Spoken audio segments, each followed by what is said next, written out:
let's close out this show with our weekly Pens poll. We ask because we're sadists and we like to watch people get mad. We watched as you guys answered this question. Who do you blame the most for the Penguins' slow start to this season? I don't think this is a surprise at all, Horwat. You might disagree.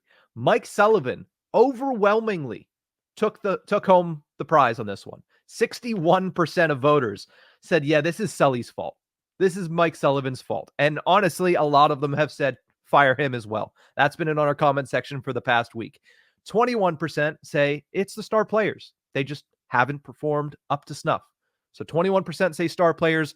13% said none of the above, which is a very interesting little piece down here, interesting little nugget down here at the bottom of the poll. 13% says it's none of the above, and part of that above was Kyle Dubas, who gets 5% of the vote. So a lot of people saying, listen, this is not on Dubas, and I think part of that is Dubas is trying to rebuild. He gives you players, you got to make it work. So, Horwat, what side of the fence do you fall on? Is it Mike Sullivan or the star players? Because it feels like those are the only two options that people are going with here. For the most part, those are the only two options. And I fall on the players' side of things. Mike Sullivan, yeah, does deserve blame in certain areas. But at the same time, he's obviously, we saw Malkin and Crosby share a line for a game. We saw Jarry get sent to the AHL. We saw quite a few quick hooks from thumbs up. Saw quite a few quick hooks from the lineup for changes right away early in the season. We're still 10, 13 games in or something like that. It's Mike Sullivan's been doing his best to push the team to do something, yet it's the players on the ice who continuously fail everything. Jarry has not been up to snuff. Even Nedeljkovic and Blomqvist, they're playing good, but man, they're still letting in a ton of goals. Well, I will say, whenever you start to face 30 shots in 2 periods, you start to wear down a little bit. Yep, and then that goes into the defense in front of them hasn't been good. And that goes into Evgeni Malkin's been okay. Sidney Crosby had 3 assists, but at the same time, mostly invisible for the season, it's felt. Ricardo Kell's been good, but did anyone expect him to be the go-to face right now? And I would consider Jarry as part of that star player discussion because he hasn't been good. Obviously Crosby has been, as we've discussed, Crosby right now. Erik Karlsson and Kris Letang, just bad right now. So overall, the biggest blame, if you have to point fingers and throw blame around because it is a team thing, but if you have to point the fingers, it's going to the star players right now. Yeah, Mike Sullivan is doing what he can as a coach to wake something up. We saw lineup changes, we've seen cuts, and we've seen demotions. Nothing's woken up yet. So he's doing what he can. And when it comes to Dubas, right now, it doesn't seem like this is his trying to build a winning team for this particular year. It doesn't seem to be the bag. So yeah, I was about to say, was he trying to build a winning team, or was he just trying to give Sidney Crosby and Evgeni Malkin something to work with this year and say, listen, it's on you guys, sink or swim, because we can't afford to trade first-round picks. We can't afford to trade assets. We can't afford to give out long-term contracts for big money.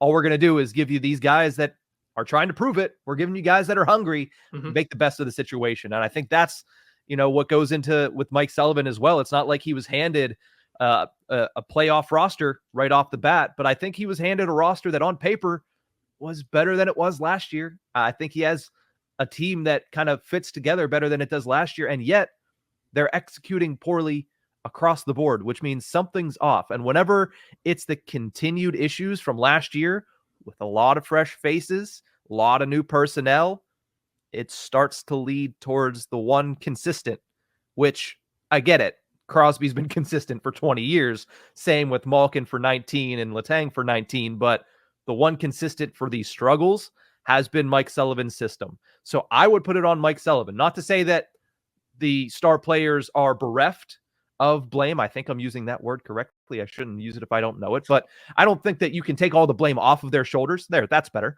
Let's just keep it simple there, dumbass. But I do think that I would put the bulk of the blame on Mike Sullivan whenever you look at this team and you say they're executing so poorly defensively across the board. Maybe you should do something to where it's going to be easier or better for them to defend, right? And part of that is They want to score goals. They want to create offense. They want to be this high-flying offensive team. They don't have the horses to be that, right? Yeah, sure, you can put this first line together, and it looks like it should be the first line of first lines with Crosby and Malkin, 2 Hall of Famers, still playing at a high level, with Rickard Rakell having himself a great season. But that bottom 9, I mean, we saw what happened on Tuesday, right?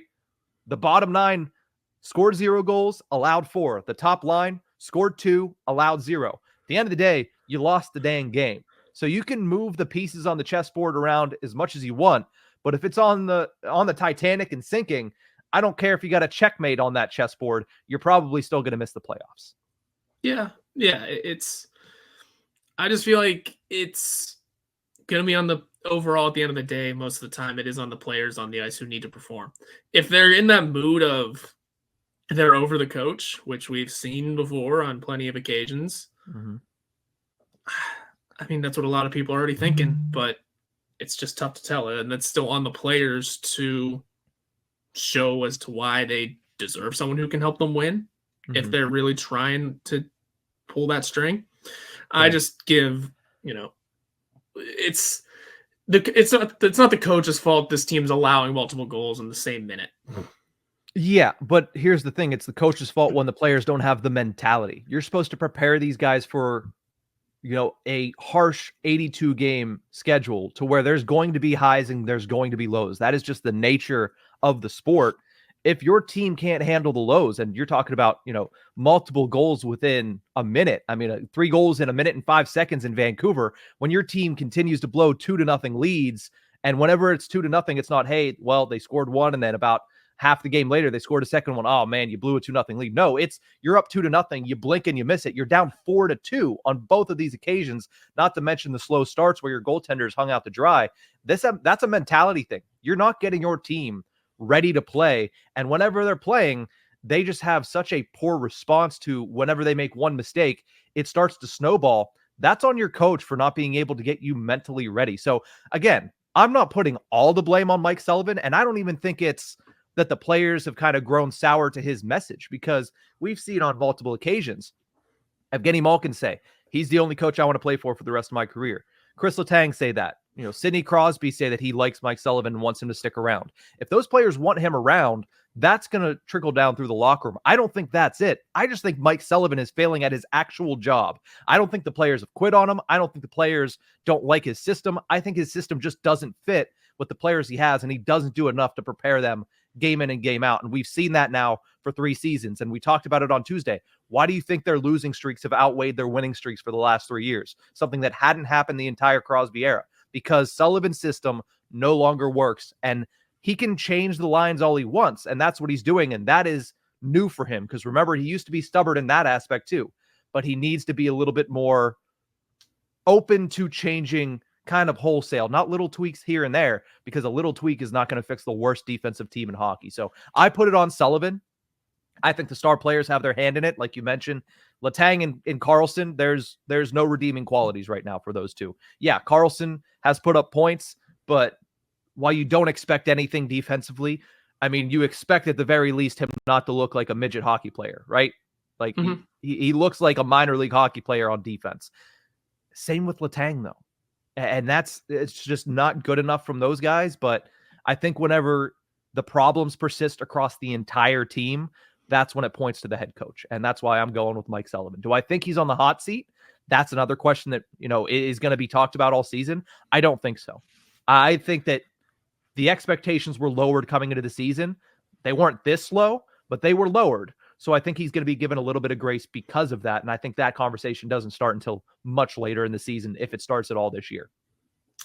Yeah, that's a conversation to have down the line a bit and see what other teams decide to do. It's the NHL's in a weird position whenever it comes to coaches and coach firings right now, considering about 30 of them are within their first or second season with their new team. So it's tough to really nail down who's on a hot seat and who's not, because the guys that have been around the longest are clear-cut some of the best coaches in the league.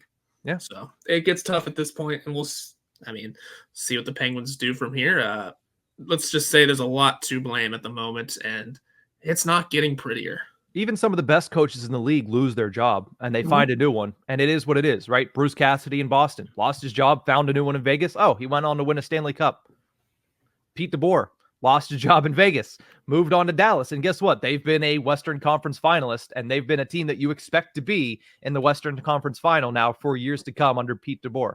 It happens. Paul Maurice wasn't fired, but he left Winnipeg, found, a new love for hockey down in Florida.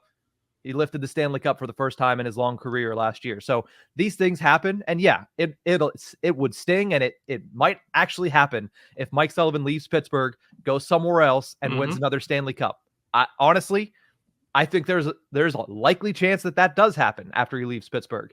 But sometimes you need a fresh start for an organization. And sometimes it's not always because those players aren't listening or they're tuning out the coach. It just sometimes it doesn't fit anymore. You say it all the time, Horwat.